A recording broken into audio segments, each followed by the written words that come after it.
Miraklu ekonomiku żgħir hekk iddeskriva dak li qed jiġri fl-ekonomija Maltija il-Prim Ministru mexxej tal-Partit Laburista Joseph Muscat. Dan huwa il-miraklu ekonomiku żgħir illi qed jirnexxielna nagħmlu flimkien aħna bħala poplu Malti Wawċi. Illi qed jirnexxielna inkabbru l-ekonomija, qed jirnexxielna innaqsu l-qatt, qed jirnexxielna inżidu x-xogħol, qed jirnexxielna naqsu d-dejn, qed jirnexxielna naqsu d-deficit fil-waqt li naqsu t-taxxi u mhux fil-waqt li nżiduhom.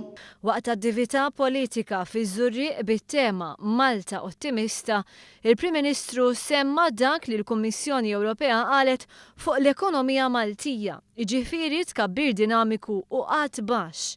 Tkellem dwar kemm huwa inkoraġġanti li fl-istess waqt id-dejn qiegħed jonqos. Fakkar li d-deficit f'pajjiżna kien għoli ħafna.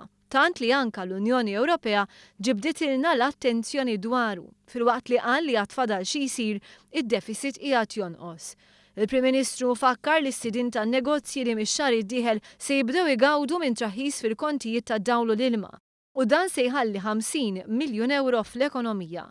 Miżjud ma' 30 miljun euro bit-traħis fil-kontijiet tad-dawl u l-ilma l-familji, b'kollox se jifdal 80 miljun euro fil-bwiet tan-nies kull sena.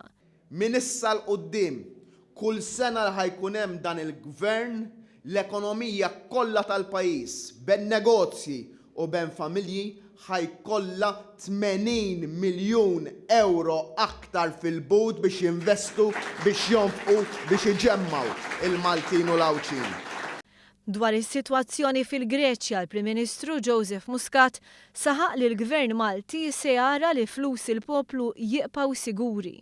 Intant taraf li l-Gvern Malti għatfadallu ħafna xi jwettaq, filwaqt li dak li diġà sar huwa kruċjali għal iżjed ħidma. Kif bdejna u għamilna s-sodda matul dan l-ewwel sentejn, ħankunu qegħdin nibnu fuq dawn il-pedamenti ħalli issa aktar nies iħossu il-benefiċċju tax-xogħol tagħna.